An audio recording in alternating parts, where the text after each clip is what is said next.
One, two, three. We want to welcome everybody to Mom and Dad Talks, where our favorite two people are Mom and Dad, and we're still trying to figure out the camera here. It's just kind of going all over the place, but we will figure that out here. But today's thing is this: are we raising kids, or are kids raising us now? See, parents everywhere are talking about how fast culture is moving, technology, attitudes, independence, boundaries. This topic is going to let us explore kids teaching parents tech, parents feeling outpaced, how to stay the authority without becoming the enemy, and funny moments where kids act like the adults. So we're going to start off, Mom and Dad. Tell us a moment that your child, I guess I'm the only child, made you feel like you were a kid. Was there ever a time like that? Made me feel like I was a kid Yeah. as an adult. Yeah. I don't think Mhm. you ever made us feel like a kid. Mm. Man, that's the perfect score right there. Yeah, I cannot recall of any incident like that. Right. I do know from teaching a lot of times you have both mother and father working all the time, so the kids are home on their own, Mm-hmm. doing whatever they want to do. And sometimes, how do you say it? Sometimes parents can give kids a little bit too much freedom. Mm-hmm. So, and that's a big thing, right? Kids are getting technology, they're growing up faster. Hmm. Parents are not around to help coach them or guide them for whatever reason, climbing the ladder themselves and having less time to have family time. And then we occupy time. So for a lot of parents, whether you're doing it's good intent to keep your child busy because the idle mind's the devil's workshop. That's what my grandmother always used to tell me. God rest her soul. Yeah, that was her. But when you look at how this operates, when you are so busy that you're not interacting and understanding your kids, or no, you forget who they are. You think you know them, but they're changing, they're evolving. And so you're right. Sometimes the kids end up raising themselves because the parents are just not there to guide and engage. Right. So um, how do they stay in authority without becoming the enemy? That's the question as a parent. How does a parent do that in this day and age? Or just take from your own Well, standpoint. no, now we're going. This is 2017, 2020. Excuse me, 2026. 2026. Yeah, We became parents. That was 55 years ago. right. And it was the times were different back then. So, okay, go ahead. When you guys were doing that, and we have Hantie coming on here, in fact, it made you feel, you guys were always in authority, right? Without becoming the enemy. You guys found a way of doing it. Can you tell the parents out there what was the one of the ways that you say I'm still the parent, and still be respected and loved at the same time? That's probably a better one. I'm going to start give my idea of what I think. Mm-hmm. Uh, First of all, we as parents have to realize that children need guidance Mm-hmm. and direction. And to me, there is a way of guiding and directing them with love Mm-hmm. so that they do not, they don't turn against us and say, oh, my parents, they just do this and they make me sick and they make me that. But I believe that when we train our children with love and teach them Mm-hmm. that it's a pleasant experience. Mm-hmm. And I'm going to say that I never had a bad experience in training you as our son when Mm-hmm. you were growing up. Dad, what are your thoughts on how can you stay in authority without becoming the enemy of your child? Spend time with your child.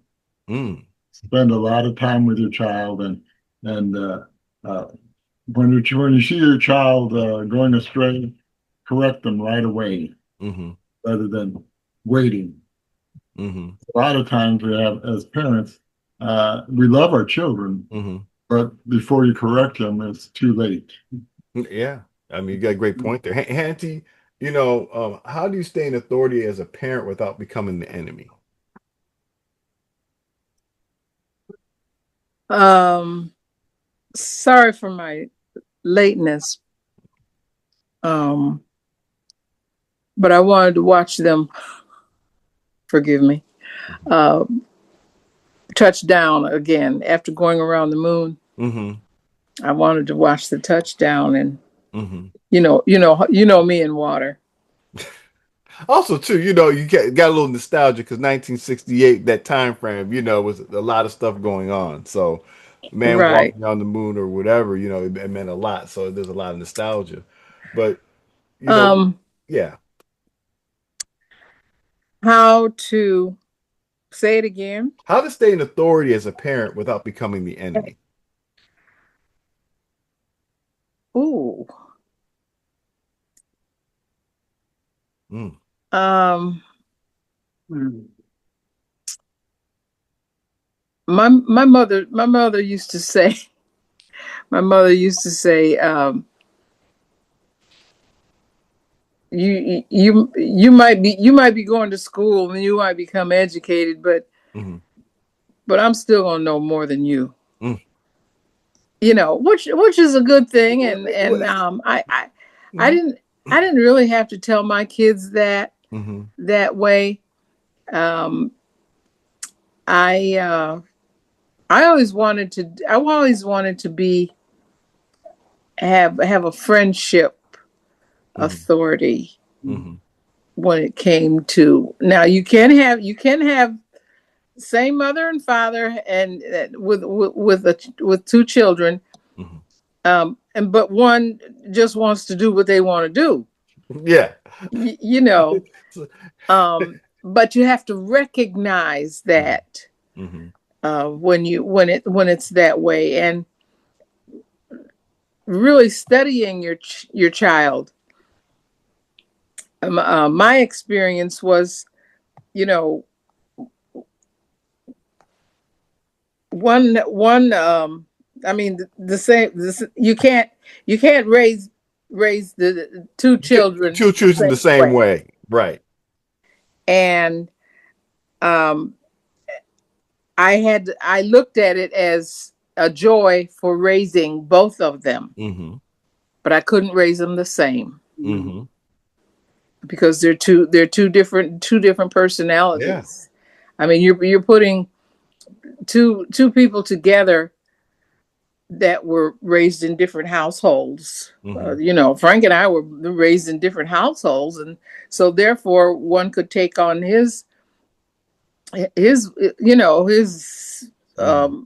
Personality. His trait. personality Mm-hmm. and DNA, Mm-hmm. and one could take mine. That doesn't mean that they both are, um, So Hantie, I know it's getting a little difficult here.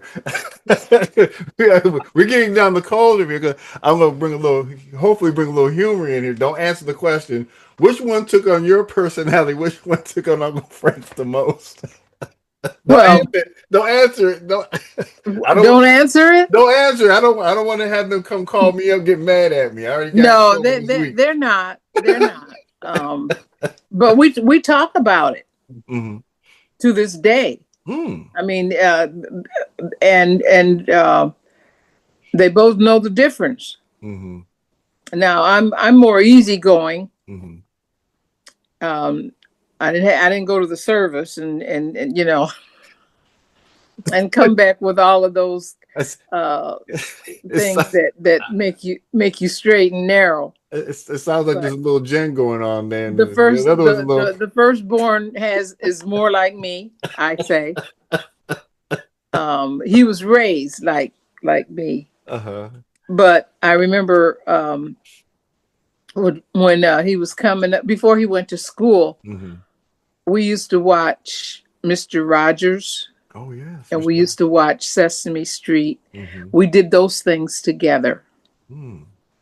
and and Mr. Rogers was all about kindness, Yes, yes, yes. and courtesy and all of that.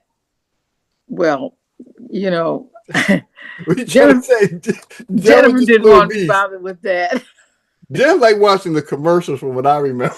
Well, I can't remember now.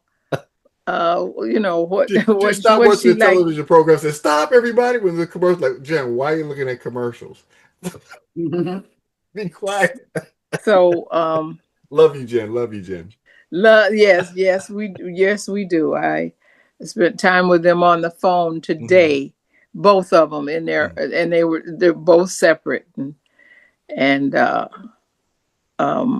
separate personalities, and you have to recognize what differences your children have. And operate that way. Don't try to make them this way, and they're that way.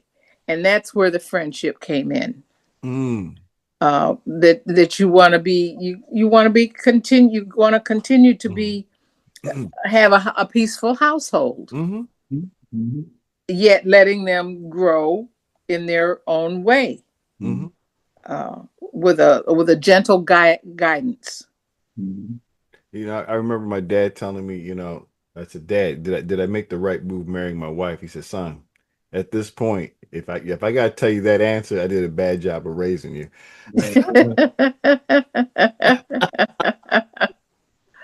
You're gonna have to live with your own decisions, son. You're gonna have to grow up and live with, and so you know, I thank you all for raising me. Because everybody had their DNA raising me, and it helped shape where I'm at today. And I want to say thank you all for that. And you know, I think this is a good conversation. Hopefully, you know, people today, you know, think about it. You know what I'm saying, and listen to it. Because that's wisdom right here. Any final thoughts before we close tonight? Well, it's very important for you to show love to your children, Right. because love conquers all. And if you show love to your children, you will get response back early enough. And you know, I've seen in the classroom several students that didn't see love, and they wound up horrible because they're finding love with other things to supplement, to other augment what they things didn't and have. other personalities. And in a household, it takes a man and a woman to raise a child, both. Now, I realize that sometimes it may be difficult for single parents, but really, and Dad, you were raised by a single parent at a point of your life, even though you know when your father passed away. Well, yeah, but by then He was grown. I was an adult. I was 17. So, but yeah, but my father did show love. Did show love, and that's the thing that you must. That's the key to raising children. Show love, and when discipline is necessary, you have to discipline them. Yeah, it's like anything else. You have to be a guidance for them. And true enough, children will want to go their own ways. Some children are very stubborn and obstinate, and some children are very loving and kind. And like I said, love conquers all. Dad, like I said, thank you so much for that there and everybody's contribution tonight. And folk, you know, show some love and correct early. You know, one thing I will say, there was a rule in my house: wherever you jack up, that's where you get messed up at. So, and as a parent, never argue in front of your children. Never. Oh? No, don't argue in front of your children. Well, that's a good one there, folks. Well, you know what? Till next time, we'll see you on Mom and Dad Talks, and thank you all for listening. Bye. See you.